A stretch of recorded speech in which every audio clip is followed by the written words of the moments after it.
नमस्कार सभी को। स्वागत आप सभी का आज की इस क्लास में। देखिए, जैसा कि हम अपने संविधान का भाग 3 पढ़ रहे हैं और जिसमें हमारे मौलिक अधिकारों के बारे में बताया गया है, यानी मूल अधिकारों के बारे में बताया गया है ना। अब तक जितनी भी क्लासेज हमारी हो चुकी हैं भाग 3 पर, उसमें हमने 4 मौलिक अधिकारों के बारे में जान लिया है। अपने 4 मौलिक अधिकारों के बारे में कौन कौन से 4 मौलिक अधिकार? एक तो समता यानी समानता का अधिकार, जिसमें हमने आर्टिकल 14 से लेकर आर्टिकल 18 तक डिस्कस किया। उसके बाद दूसरा है स्वतंत्रता का अधिकार, जो कि आर्टिकल 19 से लेकर आर्टिकल 22 तक हमने अच्छे से समझा। उसके बाद तीसरा हमारा मौलिक अधिकार हमने डिस्कस किया था, समझा था, शोषण के विरुद्ध अधिकार, जिसमें आर्टिकल 23 और 24 दोनों आर्टिकल हमने अच्छे से डिस्कस कर लिए।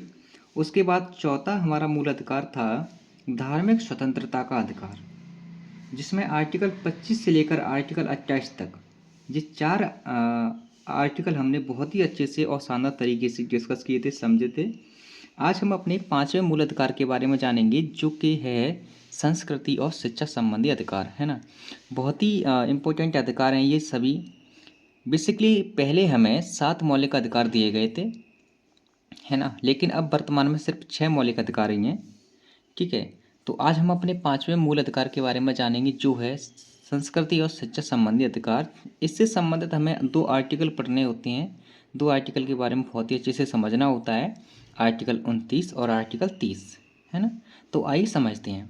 देखिए, बात करें आर्टिकल 29 की कि आर्टिकल 29 में क्या बताया गया है, किस चीज़ का प्रावधान किया गया है। तो आर्टिकल 29 में बेसिकली अल्पसंख्यक अल्पसंख्यक आप जानते होंगे, अल्पसंख्यक वर्गों के हितों के संरक्षण के बारे में बताया गया है। अल्पसंख्यक वर्गों के हितों का संरक्षण आर्टिकल 29 में बताया गया है और यहाँ से डायरेक्टली प्रश्न पूछे जाते हैं। ठीक है। और अब हम बात करें आर्टिकल 29 के 1 में क्या बताया गया है। आर्टिकल 29 के 1 में देखिए, आर्टिकल 29 का 1 बताने से पहले आपसे मेरी छोटी सी रिक्वेस्ट है, अगर आप पॉलिटी को एक सीक्वेंस वे में बहुत ही शानदार तरीके से पढ़ना चाहते हैं तो प्लीज़ चैनल को सब्सक्राइब कर लीजिए और बेल आइकन को प्रेस कर लीजिए, है ना। देखिए, बात करें आर्टिकल 29 के 1 की। आर्टिकल 29 का या 1 यानी अनुच्छेद 29 का पहला क्या कहता है कि भारत के प्रत्येक नागरिक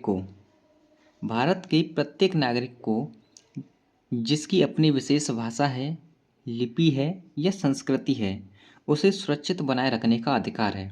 यानी भारत का प्रत्येक नागरिक जिसकी अपनी कोई भाषा है, अपनी भाषा की कोई लिपि है या उसकी कोई संस्कृति है, यानी वहाँ का जो कल्चर है, उसे सुरक्षित बनाए रखने का अधिकार देता है अनुच्छेद 29 का 1। ठीक है। आई होप आप मेरी बातों को समझ रहे होंगे।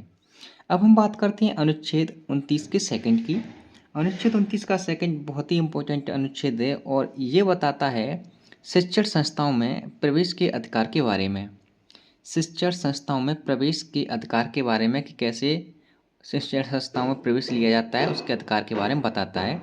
यानी इसे आप डिटेल में समझ लीजिए और मुझे नहीं लगता कि आपने ऐसे पहले कहीं पढ़ा होगा, है ना। आपको डायरेक्टली बता दिया होगा कि शिक्षण संस्थाओं में प्रवेश के अधिकार के बारे में आर्टिकल 29 का सेकंड बताता है, लेकिन अब आप इसे भूलोगे नहीं। ऐसी किसी भी शिक्षण संस्था, ठीक है, ऐसी किसी भी शिक्षण संस्था में जो राज्य द्वारा पोषित हो, ठीक है, या राज्य निधि से सहायता प्राप्त हो, उसे किसी नागरिक को उसमें किसी नागरिक को केवल उसके धर्म, उसके मूल वंश, उसकी जाति, उसकी भाषा या इनमें से किसी के भी आधार पर प्रवेश देने से वंचित नहीं किया जा सकता। ऐसा कोई भी स्कूल, कोई भी कॉलेज हो, ठीक है, आप ऐसे समझ सकते हैं। शिक्षण संस्थान से हम नहीं समझ पाएंगे, आप ऐसे समझ लीजिए, कोई भी स्कूल हो, कोई भी कॉलेज हो, चाहे वो सरकारी स्कूल हो या प्राइवेट स्कूल हो, लेकिन ठीक है, प्राइवेट स्कूल भी जिसमें मान्यता प्राप्त हो, है ना, उसमें किसी भी नागरिक के साथ उसके धर्म, उसकी मूल वंश, जाति, भाषा या इनमें से किसी भी आधार पर उस स्कूल, इस कॉलेज में प्रवेश देने से वंचित नहीं किया जा सकता। ये कहता है आर्टिकल 29 का सेकंड। ठीक है। देखिए, मैं आपको अपने हैंड रिटन नोट्स के साथ पॉलिटी को कंप्लीट करा रहा हूँ, तो आप बहुत ही कम समय में बहुत ही अच्छा कंटेंट प्राप्त कर लोगे यहाँ से। ठीक है। और इन नोट्स को आप किसी भी टीचर के नोट्स से कंपेयर कर लेना 1 डे एग्ज़ाम के लिए, तो आपको यहाँ पर बहुत कुछ नया मिलेगा, बहुत कुछ इम्पोर्टेंट चीज़ मिलेंगी जो आपने पहले पढ़ी होंगी तो वहाँ नहीं मिला होगा, है ना। अब हम बात करते हैं और बहुत ही कम समय में, आपसे मैं इतना समय भी नहीं लेता हूँ और आपको ये भी पता चल जाता है कि आपको नोट्स कैसे बनाने हैं, है ना। देखिए अनुच्छेद 30 की बात करें, अनुच्छेद 30 के तहत अनुच्छेद 30 के तहत अल्पसंख्यकों को शिक्षण संस्थाओं, ठीक है, यानी स्कूल कॉलेजों को स्थापित करने तथा उन्हें संचालित करने का अधिकार दिया गया है अनुच्छेद 30 के तहत। यानी जो अल्पसंख्यक वर्ग के जो लोग हैं वो अपने लिए स्कूल या कॉलेज स्थापित कर सकते हैं और उन्हें संचालित भी कर सकते हैं। ये प्रावधान दिया गया है अनुच्छेद 30 में। ये प्रश्न पूछा गया था यूपीपीसीएस में। किसमें? यूपीपीसीएस में ये प्रश्न पूछा गया था। ये तो रहा हमारा शिक्षा और संस्कृति और शिक्षा संबंधी अधिकार 29 और आर्टिकल 29 और 30। अब हम एक इम्पोर्टेंट आर्टिकल के बारे में जान लेते हैं, ठीक है, जो कि जिसमें बताया गया था संपत्ति के मूल अधिकार के बारे में। आर्टिकल 31 यानी 31, आर्टिकल 31 यह संपत्ति का मूल अधिकार प्रदान करता था पहले। यह संपत्ति के मूल अधिकार के बारे में बताता था। इसमें संपत्ति के मूल अधिकार को प्रदान किया गया था, लेकिन अब वर्तमान में हमारे पास केवल 6 मूल अधिकार हैं। एक संपत्ति का मूल अधिकार हुआ करता था जिससे हमारे 7 मौलिक अधिकार हुआ करते थे, लेकिन इसे 44वां संविधान संशोधन किया गया 1978 में।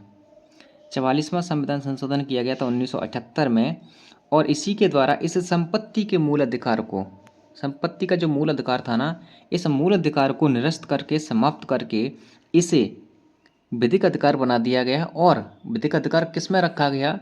भाग 12 में, अपने संविधान के भाग 12 में, जिसमें एक आर्टिकल है आर्टिकल 300 का ए। आर्टिकल 300 के ए के तहत इसे विधिक अधिकार बना दिया गया। किसके द्वारा? 44वें संविधान संशोधन अधिनियम 1978 में ये हुआ था। इसी के द्वारा संपत्ति के मूल अधिकार को आर्टिकल 300 के ए में, जो भाग 12 के अंतर्गत आता है, के तहत एक विधिक अधिकार बना दिया गया। ठीक है, ये जो अमेंडमेंट संशोधन है ना, ये मोस्ट इम्पोर्टेंट संशोधन है। एक 42वां संविधान संशोधन, एक 44वां संविधान संशोधन, एक 82वां संविधान संशोधन, है ना। तो ये संविधान संशोधन हम आगे डिस्कस करेंगे बहुत ही शानदार तरीके से। अब यहाँ पर नोट पॉइंट और समझ लीजिए, 2 नोट पॉइंट हैं, ठीक है। देखिए, एक नोट पॉइंट ये है कि प्रथम संविधान संशोधन हुआ था 1951 में। प्रथम संविधान संशोधन अधिनियम 1951 में हुआ था, है ना। तो इसके तहत आपका अनुच्छेद 31 का क जोड़ा गया, 31 का ख जोड़ा गया और अनुसूची 9 जोड़ी गई थी।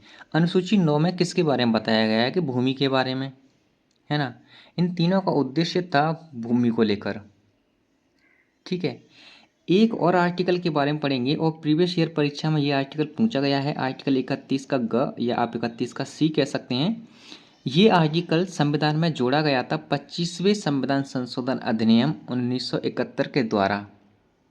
25वां संविधान संशोधन हुआ था 1971 में और इसी के द्वारा ये आर्टिकल 31 का ग जोड़ा गया। इसका उद्देश्य था सामाजिक लक्ष्यों को सुनिश्चित करने के लिए बनाए गए कानूनों की रक्षा करना। सामाजिक लक्ष्यों को सुनिश्चित करने के लिए बनाए गए कानूनों की रक्षा करना, ठीक है। तो आई होप आपको बहुत अच्छे से समझ में आया होगा। हमने अपना 5वां मौलिक अधिकार कंप्लीट कर लिया है और नेक्स्ट क्लास में हम अपने अगले अधिकार के बारे में जानेंगे, अंतिम अधिकार के बारे में जानेंगे, जो कि है संवैधानिक उपचारों का अधिकार, ठीक है। संवैधानिक उपचारों का अधिकार, जो कि आर्टिकल 32 हमें अच्छे से समझना होगा बहुत ही शानदार तरीके से, ठीक है। तो क्लास कैसी लगी, कंटेंट कैसा लगा, नोट्स कैसे लगे, कमेंट करके ज़रूर बताना। आप बहुत ही कम समय में बहुत ही अच्छा कंटेंट यहाँ से ले लोगे, तो जुड़े रहिए, ठीक है। और अपने दोस्तों को ज़रूर शेयर करना और उनसे कहना कि चैनल को सब्सक्राइब कर लें और बेल आइकन को प्रेस कर लें। धन्यवाद।